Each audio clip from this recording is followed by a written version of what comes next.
Sunetra Sarker is an actress best known for her role as Dr. Zoe Hannah in Casualty. Until I to you, they're taking this patient now, even if I have to wheel her there myself. She got her first break at just 15 years old when she appeared in Brookside. Hiya, Sam. What are you doing here? Come to spy on me like everyone else? No, I just want to see you. Well, I don't want to see you, all right? I've always been really proud to say that I'm from Liverpool. It's something that comes so easily to me. The minute anybody says, where are you from, I say I'm from Liverpool. And I really like saying that, actually. It's such a cliche, isn't it, to ferry across the Mersey, and yet it's so nice. Growing up was definitely an Indian household. Mum always wore a sari and a bindi on her forehead. We only really ate Indian food. Even Christmas dinner was Indian. I preferred to be more British, so I would speak with a Liverpool accent. As many British and English anglicised things that I could bring into my life, I did. Me and my mates were secretly buying bovril soup, which is like unheard of because Hindus don't eat beef, and probably denied being Indian as much as I possibly could. Mum's always been really good at talking about family and just used to go in one ear and out the other. I wasn't paying attention. I didn't really see any point in knowing my history because we weren't in India. I really wish I had paid more attention because now I'm grown up. I know it's not about being cool anymore. My family's all from India and I actually like it and I want to know more about it. And I know we've got a really important great-grandfather somewhere in the family who was a lawyer and wrote novels, and he's talked about as a god almost in our family. So I suppose now is a chance where I get to see if I can find out some of that history that I didn't want to know back then.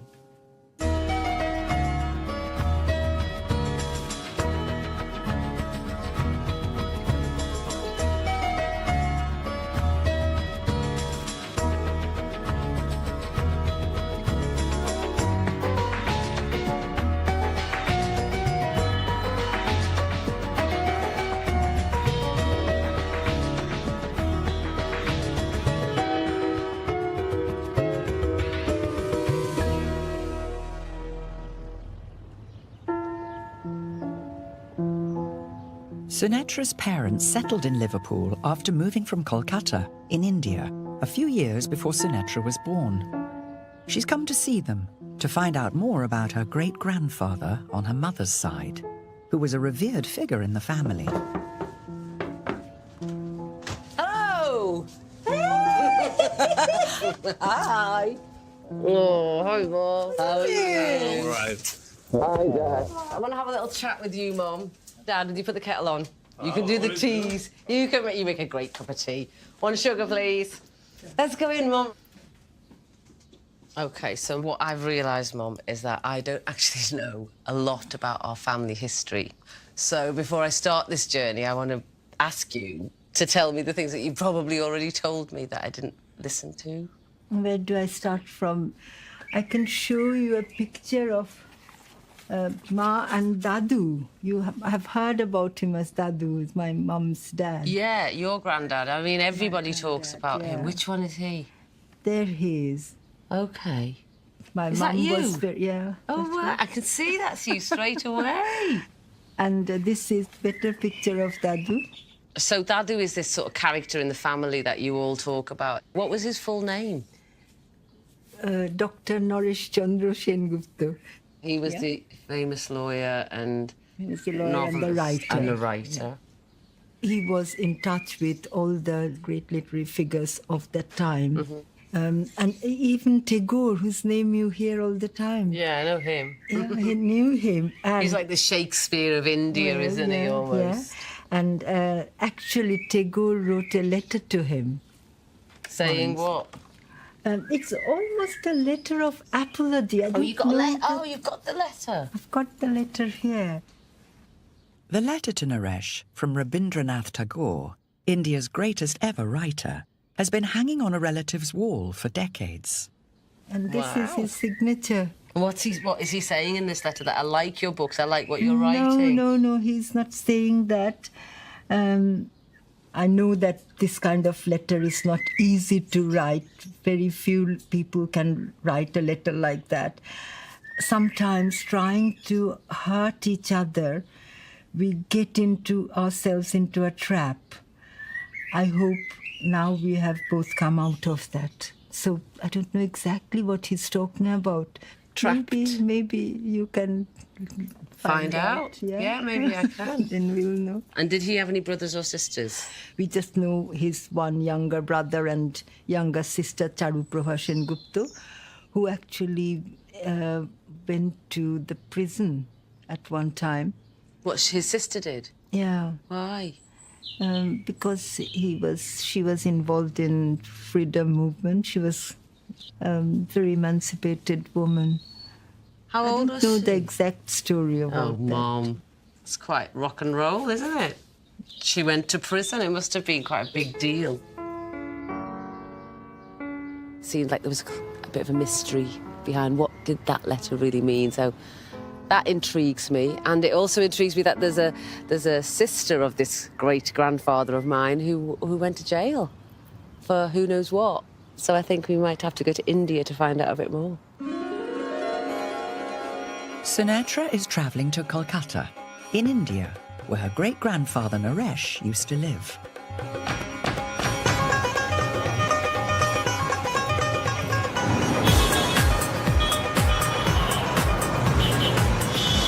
Wow, listen to that! It seems to fit Calcutta so well, that noise and these colours, they just sort of work. I remember visiting, as a child actually, I do remember. Everything was like in super colour, and then you go back to England and it just was like drab, and brown and grey. I am off to try and look into the letter that Mum showed me, which was the letter from Tagore to Naresh. Maybe that letter can shed a bit more light on what my great-grandfather was about. In the early 20th century, when Rabindranath Tagore and Naresh lived in Kolkata, the city was the capital of British India. It lies at the heart of the ancient state of Bengal, which was hugely influential across India. Hi, I'm Shamarpita. Hi there, I'm Sunetra. Sunetra has come to Tagore's family home, now a museum, to meet literary historian Dr. Shamarpita Mitra. So I've got this letter, which my mum gave me, which is a letter from Tagore to my great-grandfather, my mum's grandfather. Tagore seems to be repenting that he has hurt Naresh Chandra Sengupta. What seems to have been the problem is that they had a series of letters exchanged, and there was a debate about what literature could talk about and what it could not talk about. Like taboo and what's not taboo. Yeah. So give me an example of something that my great-grandfather would have written that Tagore would never have written. I mean, did he talk about sex? Did he talk about things like that? He did. And here I have a short story, which is about a widow who does not lead a very conventional way of life like the ordinary widows. It's quite scandalous. If my hunger remains unsatisfied even after having consumed this noble man. This is borderline X-rated kind of stuff. I mean, I don't know whether I'd have been allowed to read this, in my coming in mother's the house. 1920s, this is quite radical. Yeah. It's not just in his fiction that he is talking about women. He was also taking up this point in his essays. A housewife cannot be satisfied with little learning. We need to educate our housewives and mothers if we desire to make our country glorious. We need regular education, and the longer the training process is, the better. So he was paving the way for women's rights before, I suppose, people were even discussing women's rights. These kinds of writings did make an impact. Not too many people would talk about the fact that women were equal in terms of their rights, in terms of the choices that they could make, that women too were human beings.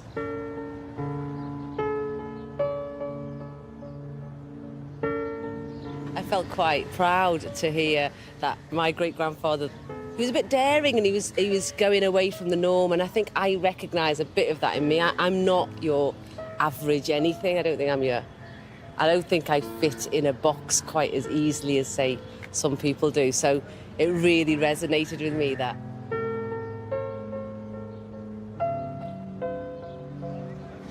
Sunetra has discovered that her great-grandfather was a maverick who was using his writing to break new ground. To try and learn more about the impact of his work, she's come to the Lake School for Girls, which was set up by one of Naresh's daughters. She's come to meet Dr. Jayantha Sengupta. Hello, I'm Jayantha. So nice to meet you. Nice to meet you too. Actually, did you know your mom came here? My mum? Yes. My mum? Yes? I thought she went to a different school. Don't tell my mum I forgot that. When Naresh was living in Kolkata at the start of the 20th century, the city was part of British India, which stretched all the way from what is now Pakistan through India and Bangladesh to Myanmar. But people in India were increasingly looking to a future free from British rule. This nationalist movement was particularly strong in Bengal, Naresh's home state. To try to stifle it, in 1905 the British divided Bengal in two, hoping that the majority Muslims in East Bengal and the majority Hindus in the West would rise up against each other rather than Britain. That is clearly driven by a motive to drive a religious wedge between Hindus and Muslims and to undermine the nationalist movement.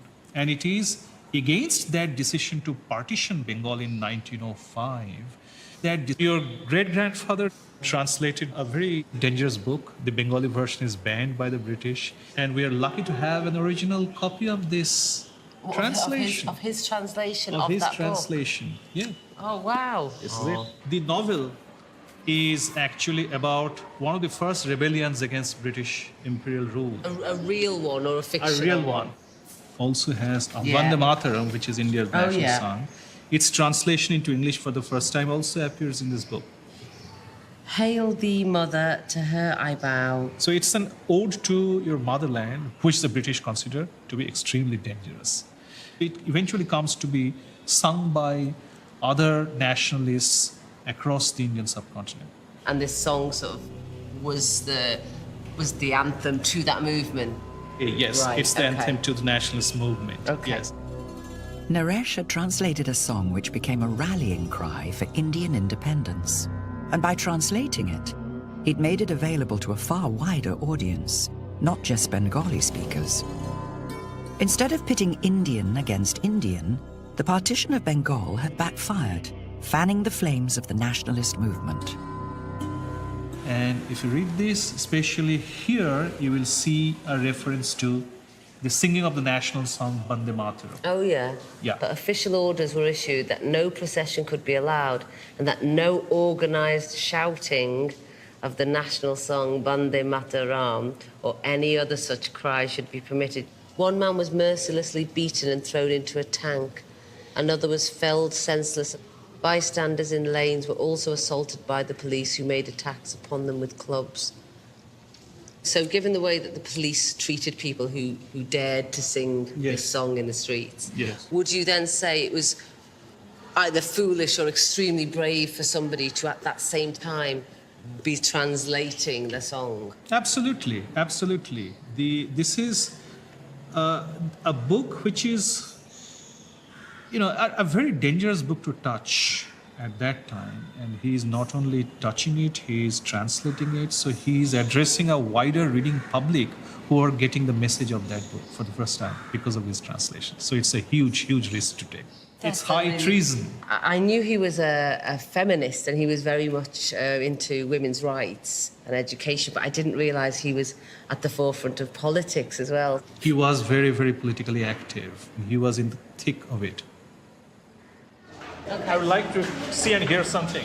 Okay. Yes? Today, India's national song, Vande Mataram, the rallying cry for nationalists originally translated by Naresh, is still sung at assembly in schools across the country.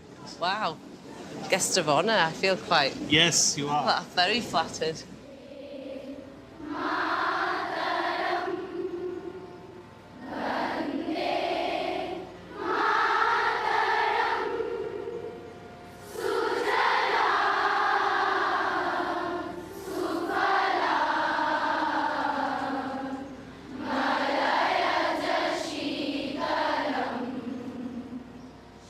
Seeing the kids all lined up and looking pristine and singing that national song, it got me a little bit.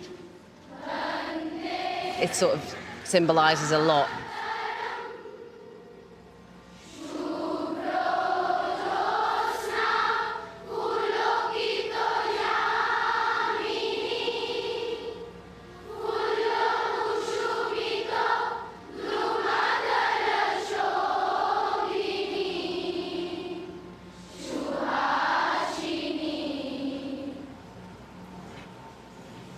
Wow, that's amazing. Wasn't it?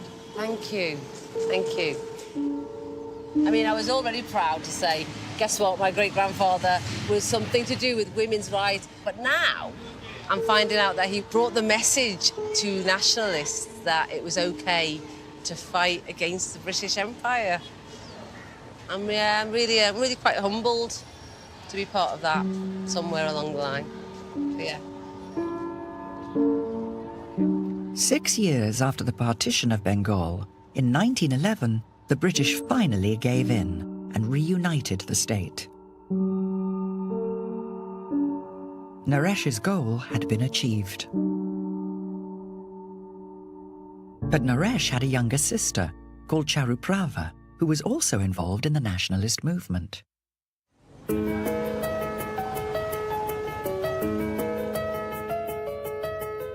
Sunetra knows from her mother that Charuprava went to jail for her beliefs, and she's managed to get hold of her biography. By the 1920s, support for the nationalist movement was becoming increasingly difficult for Britain to contain. Mahatma Gandhi was emerging as an inspirational leader in the movement. So, Charuprabha met Gandhi for the first time in the beginning of 1931. She later recorded this meeting in writing. Oh, wow. A long-nurtured dream of mine was fulfilled. When we entered the room, we saw him sitting on the floor, a vision of absolute grace. We all touched his feet, which is a show of respect for the elderly. He greeted us all with a smile on his face. I had a request for Gandhiji and was wondering how to initiate that. She's brave. Wow. When the time came for us to leave, I solicited my appeal to him. Bapuji, I have a request for you. If while at work I have any question or face difficulties to take decisions, may I write to you? He gracefully nodded his head and said, of course. It was beyond my imagination that I would, without much of an effort, receive such an award. She's got guts. To meet Gandhi is a big deal. It's great. It's such an honor.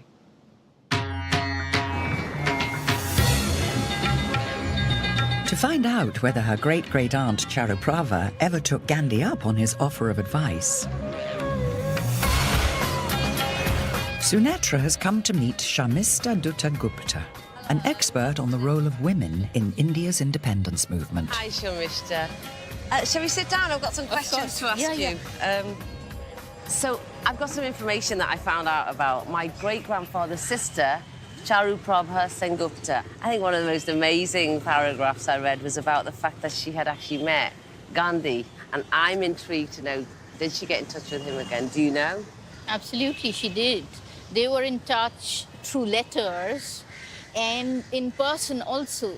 She met Gandhi a couple of times more after that. Just look at this photograph. Where is that her? Yes. It wasn't just a couple of letters then. She actually met him again. Yes, And yes. I can't believe that that is somebody in my family. Honestly, I could have joked about this with friends and family about, oh, I wonder if I find out that I'm connected in any way to Gandhi. And here I'm actually seeing my great-grandfather's sister. Absolutely. Let me show you one. There were many letters that Gandhi and Charuprabha exchanged. No. This was written sometime in is a 1934. Yeah. My dear Charuprabha, nonsense. You must not give way to despair like this. Let us work knowingly and voluntarily, not for self, but for the whole of humanity. And we shall surely see God face to face. Don't write doleful letters to me. Just begin the service that easily comes to you, and you will soon expand and find joy. Love, Bapu. He was like mentoring her. Absolutely. Wasn't he? It blows me away slightly. How have you found these? Where have these letters been? They are all preserved in the National Archives of India. Charuprabha, she had emerged as quite a powerful local leader. She'd very much out there in the public sphere, giving speeches and taking part in nationalist marches and also going to jail. So I keep forgetting she went to jail because there's just so much more about this whole story. She was arrested 3 times, actually. This is a newspaper announcement of her first arrest. Lady arrested. Charuprabha Sen, a prominent lady worker of the district, was arrested by the Rajbar police. She was arrested for, giving what the police call treason inciting speech. And then she was arrested twice later.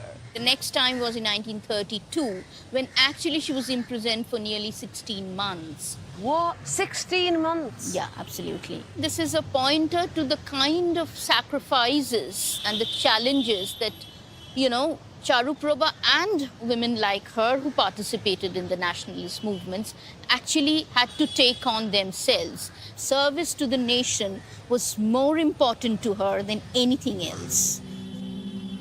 After Charuprabha had devoted decades of her life to the nationalist movement, in 1947, India finally won its independence from Britain. You can take a look at this photograph. It's actually quite late in life. Oh, wow. After India's independence, she was very active, always working for social change. She looks like a strong woman. She does. She'd fight her own corner. Yeah. I don't know if everyone realises, but being connected in any way to Gandhi is just really sacred. And I think that's what I take from this, that I had a great-grandaunt who was so important that she was connected to Gandhi. And a great-grandfather who was her brother and who did so much. And it just makes me feel like I'm such a small piece of this big puzzle. To see if she can find out more about Naresh or his sister, Sunetra has come to meet a distant cousin, Sukanya, whose mother kept a treasure trove of family memorabilia. Tell me where we're going. We're going to Shantiniketan. Yeah! And we're taking a train. Really? It's been about 30 years since I've been on a train to Shantiniketan. And Shantiniketan too. All right. I'm so glad you're my tour guide. Sukanya is taking Sunetra north of Kolkata to Shantiniketan, to the house where Sukanya's mother, one of Naresh's daughters, used to live.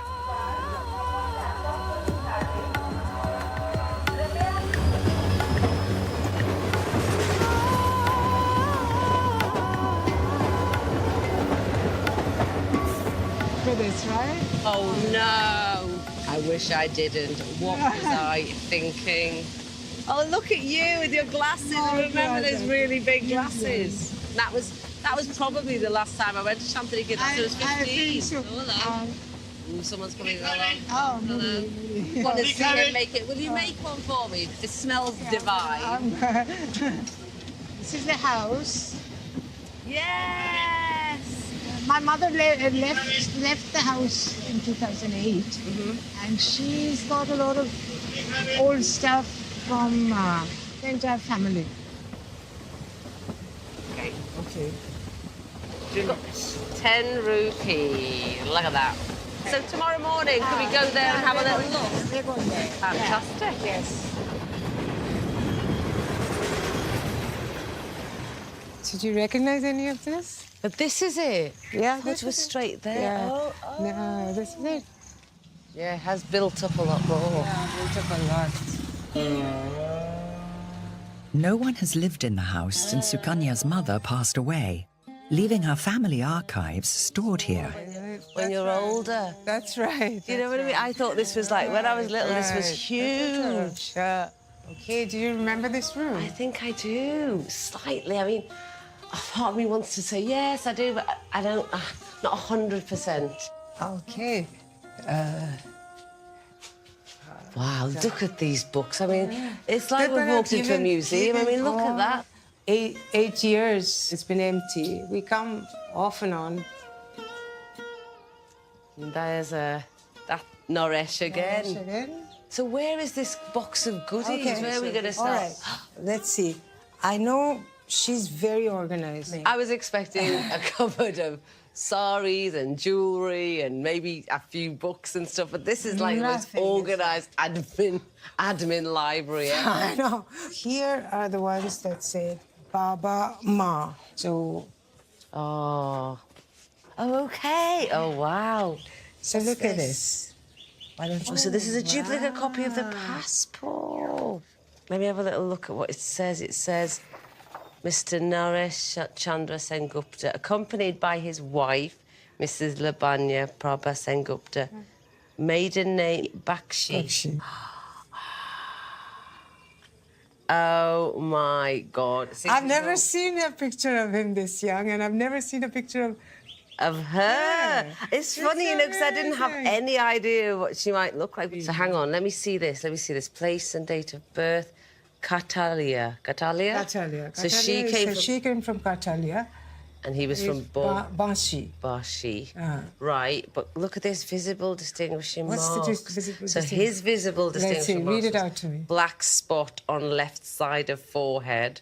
Okay. And her distinguishing visible marks was mole left forearm. Okay. And he was 5'10" and she was 4'9". Right. I think I heard this from my mother, that she used to sit on the chair and her legs wouldn't reach the ground. And that photograph's incredible, incredible. Well, I like that. Okay, let's keep going. What else is there? Let's see. So this is all falling apart, so we have to be very careful. What's that, 30 letters? So these 30 are all the letters. So this is very sweet because he used to call, she's written, my dear Babu. So I cannot tell you like how much I miss you, even being away from you like these few days. Oh, and that might be early on in their relationship. No, I think this is not that early on because like they were like that all through apparently. Really? You just don't think of your great-grandparents being so romantic and loving and they were very loving. Maybe she was the impetus for him to understand how women should be treated, and it's possible. The force behind him. Yeah. So take a look at this. Lower primary scholarship pass certificate. This is a school certificate. 1895. 1895. What does that say? Son of, daughter of. So they've crossed that out and put daughter of Bipin Bihari Bakshi. Bipin Bihari Bakshi. So that's the name of my great-great-grandfather. Yes. And pupil of Cantalia Primary School. I noticed that on the passport as well. It said it says birthplace. Birthplace Cantalia. Where is that? This is in now Bangladesh. That is in Bangladesh. That is in Bangladesh. So she was from what is now Bangladesh, but was then that was then from India. That was all Bengal. Were they both from Bangladesh? They're both from Bangladesh because even here it says Bashi, right? Yeah. And that's also in Bangladesh. So the whole family really came from that side of India at the time. So if we wanted to find out who she was as a youngster or who Bipin Bihari was, we'd have to go to Catalia. Catalia. Yes. Catalia. Sunetra has discovered that her great-grandmother, Naresh's wife, was called Labonya, and her great-great-grandfather was Bipin Bihari Bakshi. My mind is whirring. I came thinking I was going to be discussing maybe one member of my family and finding out a bit more about it. But now I've got a face of a great-grandmother that I didn't even think about. It'd be nice to find out more, to see how much further we can go, and maybe we can trace Bipin, my great-great-grandfather.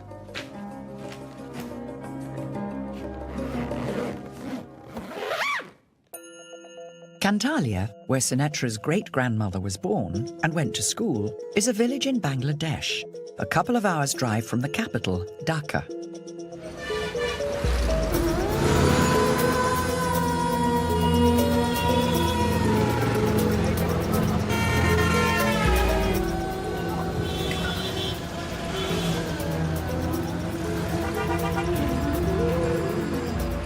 Nerves of steel to drive around here. We are actually getting hit by cycles. What's really striking me is it's just the stark difference between where I was born and where my great-grandparents were born. It's just like we're planets away.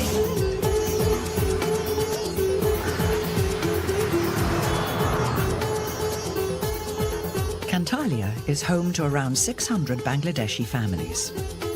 But when Sunetra's great-grandmother was at school here, Bangladesh was known as East Bengal and was part of British India.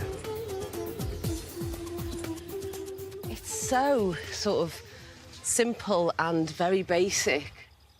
Sunetra has arranged to meet historian Dr. Asha Islam to see if she can find out anything more about her great-grandmother, Labonya. Hello. You must be Asha. Yes, I am, and you must be Sunetra. Yes. Yeah, so nice to meet you. So nice to meet you. I can't tell you what this feels like. It is a bit of a dream-like scenario for me to be standing where I think my great-grandmother was brought up.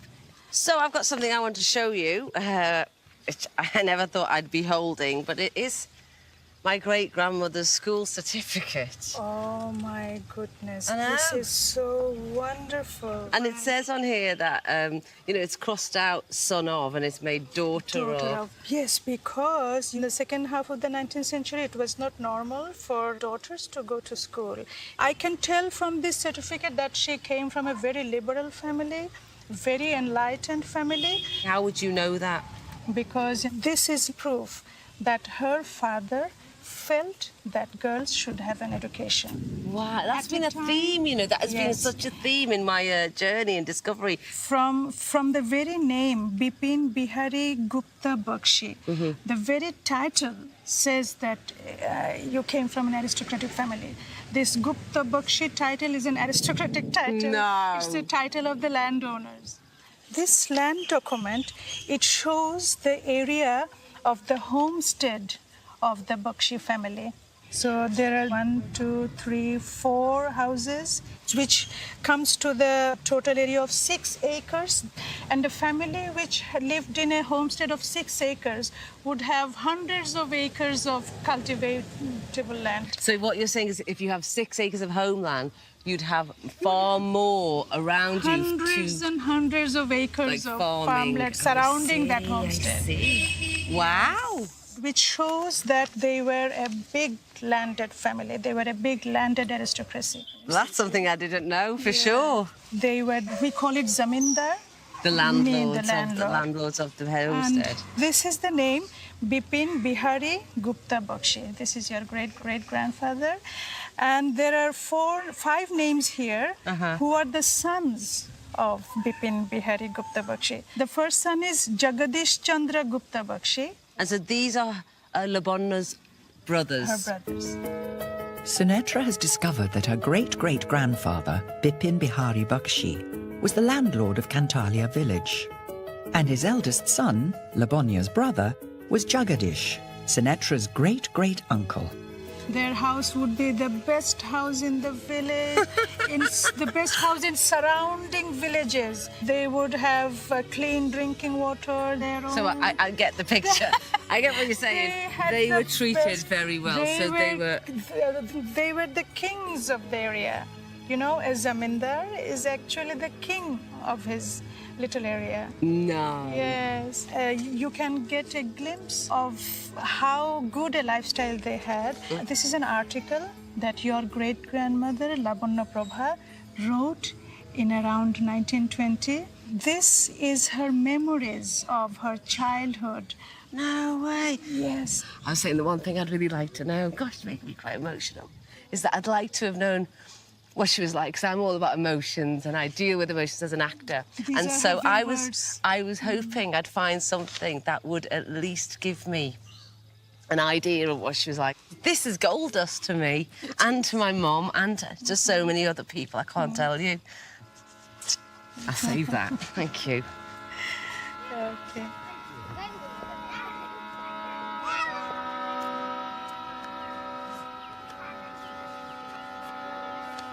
Our house is next to the river. There's a place for guests to stay. That's why all travellers go via our river ghat. The boats on the river look like reflections of the sky on the water. The boats are packed with people, families, men, women and children. One can hear them singing, playing instruments and chanting hymns. It is a pleasure to watch them have fun. Young boys and girls get wet in the rain and sing monsoon songs. Girls steer some of the boats themselves. I've seen them rowing the boats with oars. In the entire year, we used to look forward to this happy time of the year. Now so many days pass by. Where does one find joy of that kind?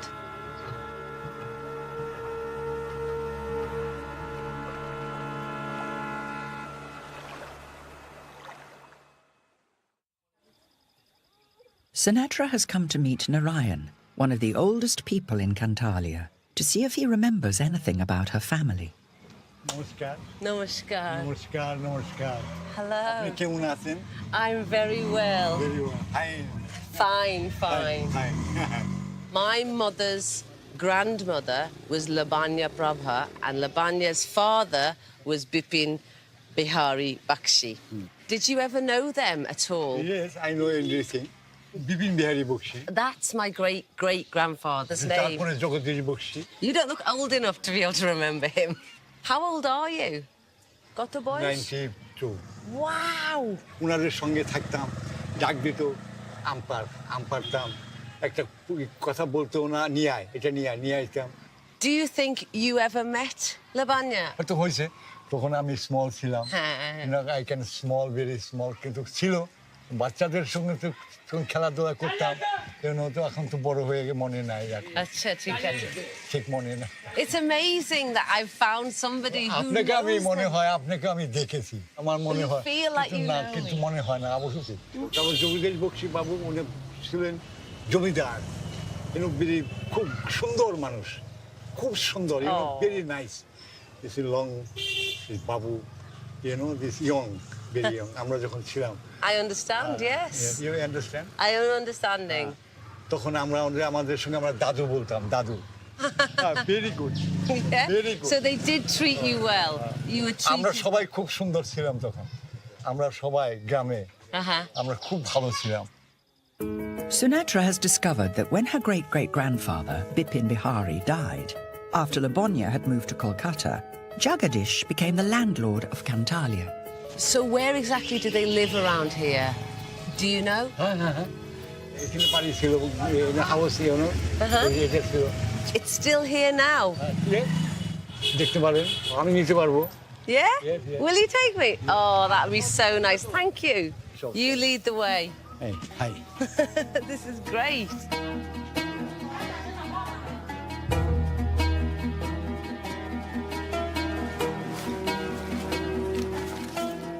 Gopal, এদিকে আসো, নাঠি নিয়ে আসো, সাপ থাকতে পারে। সাপ, বড় সাপ থাকতে পারে, এখানে আসো, নাঠি নিয়ে আসো। নাঠি নিয়ে আসো। He's bringing a stick. Okay. Blimey. That's reassuring. আচ্ছা এখন চলেন এখন ভিতর বাড়িটা দেখাই Okay. ইনসাইড বাড়িটা আচ্ছা যাবো এখন আসেন আমার সঙ্গে আসেন I'm coming. I'm right behind you. Jagadish Bakshi his house is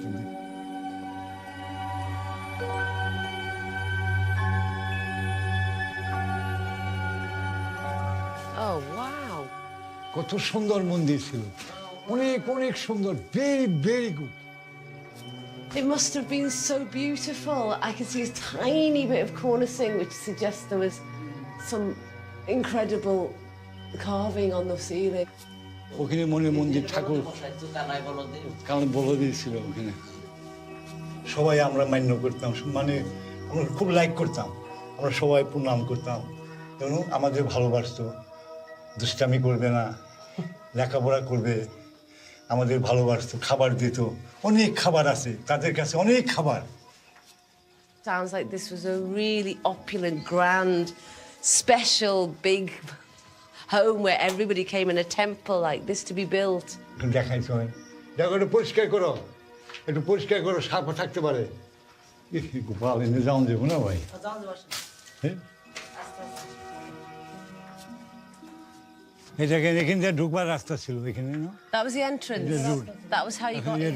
inside পরে রুট এখানে একটা বিরাট ঘর ছিল এখানে A huge room there. এটা ভোগ ঘর ছিল এখানে রান্না হতো এটা সিঁড়ি এখান দিয়ে উঠতো এখানে বলদেবের রান্না হতো এখানে ভোগ ঘর ছিল ওই রান্না ঘর kitchen It makes me feel like I must be walking in the space that Bipin and Lavanya and her brothers and sisters all walked in, and maybe even my grandmother may have visited here with them and been in this house. এখন তো আপনি দেখলেন Huh? You can see everything. Let's see. I've never been a brave explorer, but this, I want to walk up the stairs. I might be the last member of the family that gets to walk up these stairs.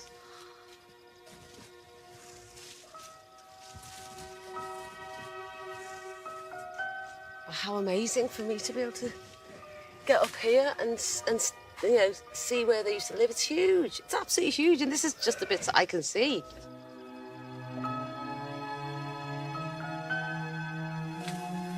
এখন আসেন Oh, wow.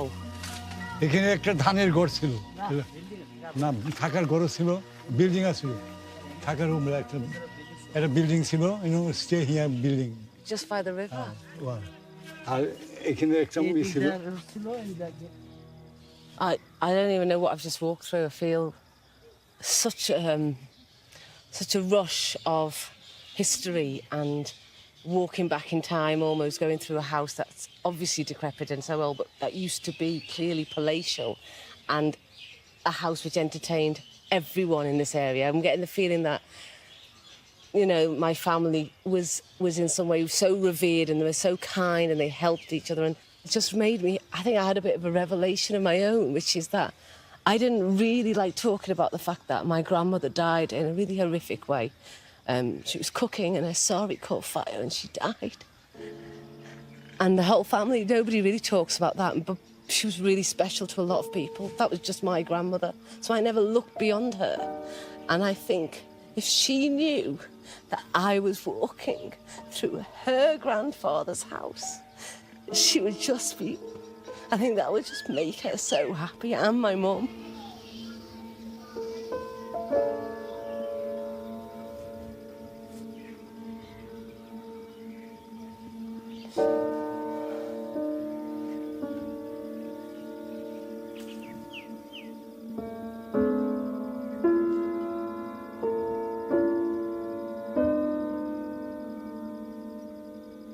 So, why is it like this now? তো দুঃখজনক কিছু ঘটনা ঘটে বললেন এখন অনেক দুঃখজনক ঘটনা স্বাধীনতা যখন স্বাধীন হয়ে গেল দেশ তখন তো মানে সবাই আমরা সরভঙ্গ হয়ে গেলাম The seed of Bangladesh's independence was sown when India became independent in 1947 as two separate countries, India and Pakistan. But Pakistan itself was split into two provinces, 1,000 miles apart, and today's Bangladesh was known as East Pakistan. By 1971, when Sunetra's great-great-uncle Jagadish was master of the family house, politicians in East Pakistan were calling for independence. In response, West Pakistan launched a brutal war.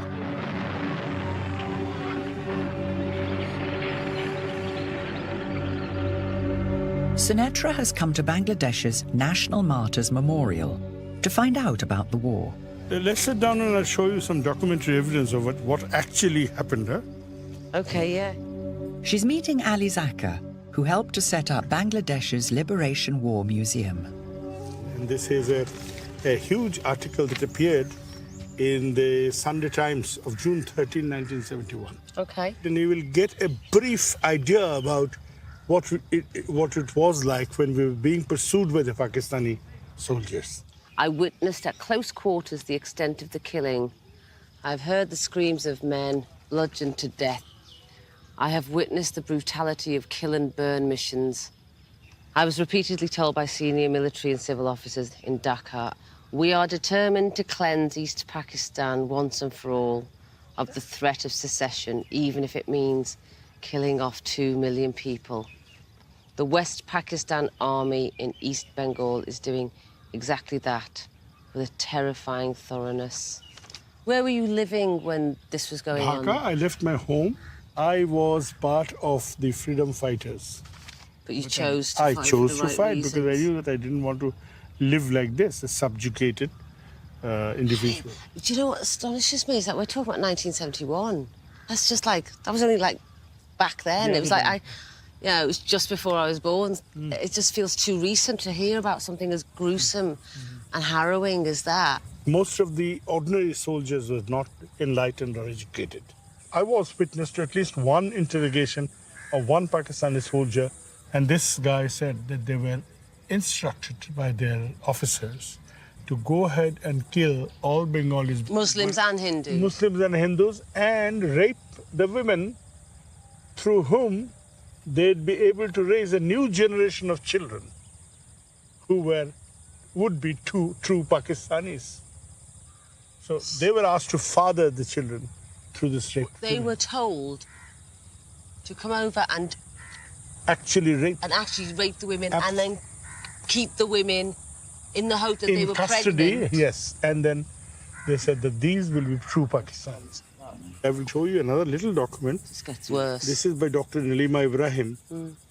She had written a book called The War Heroine Speaks, in which you will find testimony of the war heroines who had survived this onslaught. One day in the late afternoon, there was a scream. The military had arrived in our village. We were pulled out from the bedroom. I resisted their pulling me as much as I could with whatever little strength I had in my small body.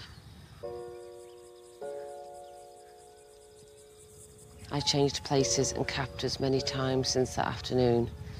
Sometimes I was alone, sometimes with other girls. Every 2 months they would allow us to shower for their own needs. We were not allowed to wear saris. It is not because they hate saris, but that some girls use saris and dupatta to commit suicide. Absolutely. I used to think whichever way it goes, the war needed to come to an end. Either I would be alive or dead, but I needed to be released from this state of living death.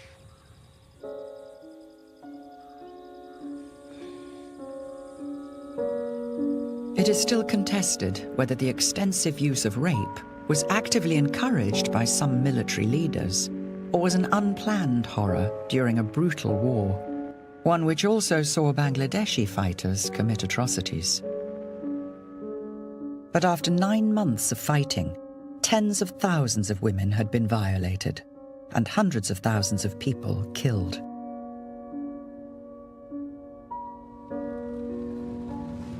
I feel quite gobsmacked at how I've never known about this war. It seems to be something so significant, and yet I haven't barely even thought about Bangladesh's independence or how it came about, and I think I'm a bit nervous to find out about at the same time is what the relation or the effect of that was on the family that I belong to in Catalia. Sunetra has returned to Cantalia to try to find out what happened to her great-great-uncle Jagadish and his family when the Pakistani army reached the village. Shushil. She's managed to track down Shushil, the son of the local Hindu priest during the war. So what happened in 1971 to this village? 1971 আমরা ছোট 8 years 8 years old. 8 child তো আমার 71 ওই আমার বাবা ফাদারকে জগদীশ বক্সিকে এরা নিয়ে যায় 14 মে 1971 ওই এরকম 39 জন লোকের ধরে নেয় খুঁজাখুঁজি করছি আমার বাবাকে পাইনি আমরা ভেবে মনে করছি মারা গেছে পরে আমরা হঠাৎ করে আমার এক মামা ছিল প্রায় 4 মাস পরে খবর পেলাম যে বাবা বেঁচে আছে বাবা আসার পর আমরা সব শুনছি So do you know what happened to Jagadish?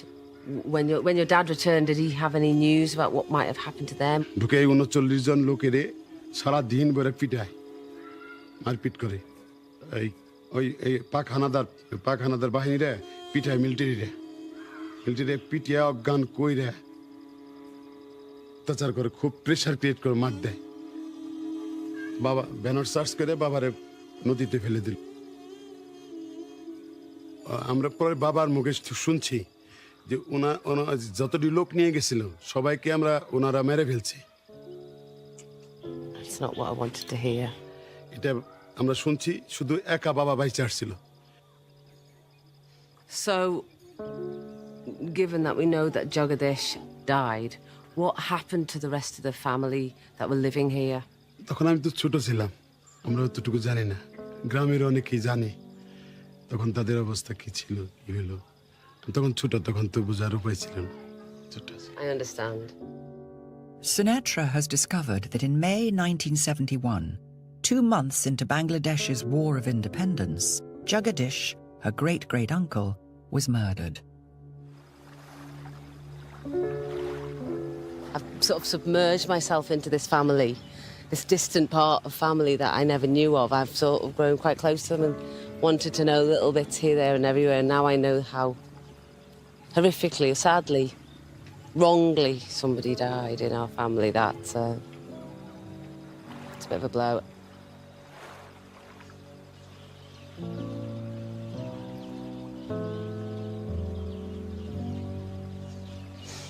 But Sunetra doesn't yet know what happened to Jagadish's wife, who was also living in the family house. She's come to meet Bashanti, who was a maid for the women of the house in 1971. I'm Sunetra. I'm Sunetra. I've come to sit with you and ask you some questions. On that night when you heard the news that Jagadish had gone, what was it like here for the family? How did you all react?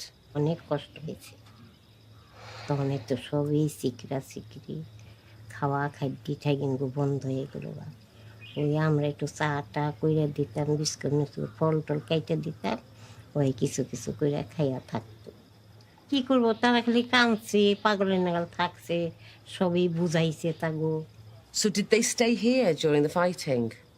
বুড়া তো পরে গন্ডগোলের পর তো চলেই গেল গা Okay. So they did escape. কখনো দেখেনি ওই দিনের পরে কিন্তু চিঠি আইছিল একটা ওই ঠাকুর বাড়িতে আমার নামে What did this letter say?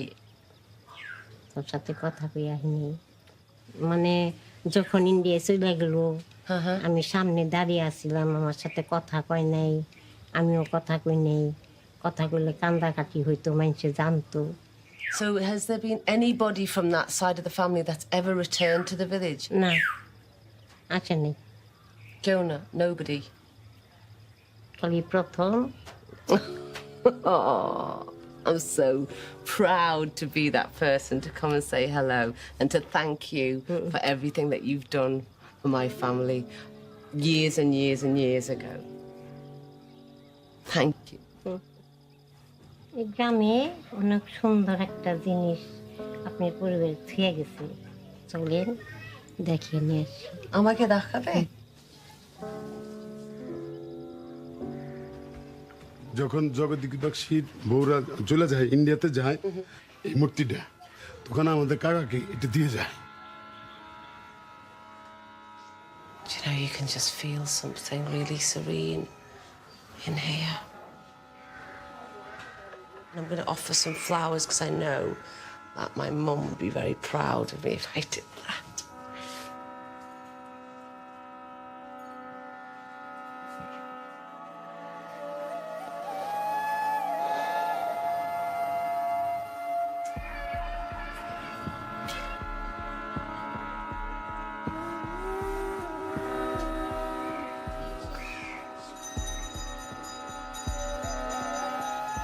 আপনার ফ্যামিলি এরকম ছিল, এরকম সবকিছু যে আজকে দেখেছেন, ফ্যামিলি এরকম করতো, আমরা সবাই যেতাম, ওনারা আমাদের খাবার দিত।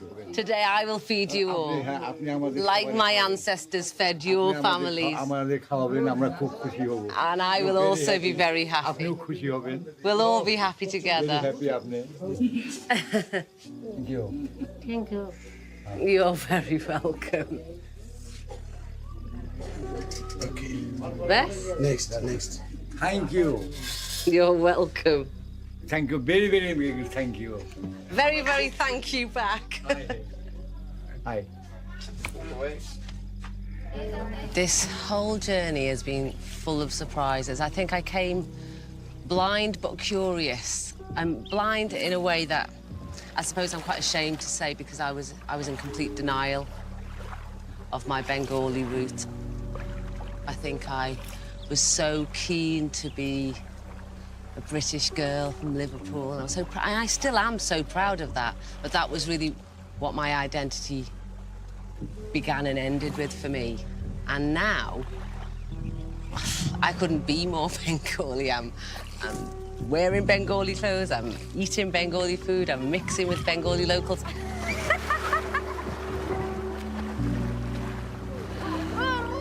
And I'm so very grateful. I'm grateful to call myself Bengali, so I think I've got new paths to my identity, thanks to everything I've learned.